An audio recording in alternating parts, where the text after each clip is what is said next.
याच्याच वरनं कळतंय की राजकीय दबाव आहे, पॉलिटिकल प्रेशर जे आहे धनंजय मुंडेचं, परत परत आपण तेच म्हणतोय. कारण त्यांचं तुम्ही ऐका, नाहीतर इकडनं गायब व्हा. म्हणजे आतापर्यंत जसं मी म्हटलं की आता याच्यात आणि काय लिहिलंय चार्जशीटमध्ये की 10 वर्षात त्यांनी संघटित गुन्हेगारी केली. म्हणजे जरी संघटित गुन्हेगारी केली आहे आणि असा माणूस, त्याच्यावर प्रत्येकाचा एक चार्ट आहे की कोणी किती खंडणी, किती खून, किती काय काय केलंय, अख्खाच्या अख्खा चार्ट लावलंय. मग असं असताना आज तगायत त्या लोकांना व्हीव्हीआयपी ट्रीटमेंट दिली जाते. कशासाठी? साध्या सामान्य चोराला मिळेल का? 5,000ची 10,000ची चोरी जर केली कोणी, तर त्या चोराला अशी व्हीव्हीआयपी ट्रीटमेंट कधी मिळेल का?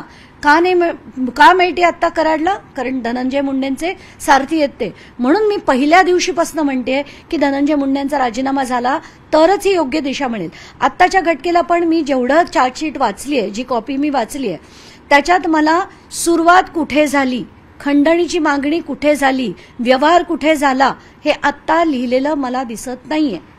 जे म्हटलं जात होतं की सातपुडा बंगल्यात हा व्यवहार ठरवला गेला, 3 कोटीचा व्यवहार ठरला, मग फायनलाइज 2 कोटीमध्ये झाला आणि त्यातले 50 लाख दिले गेले, ह्या सगळ्या गोष्टी ज्या बोलल्या गेल्या आहेत त्या आत्ता चार्जशीटमध्ये नाहीये. आता ते सप्लिमेंटरी चार्जशीटमध्ये येतील की नाही मला माहित नाही.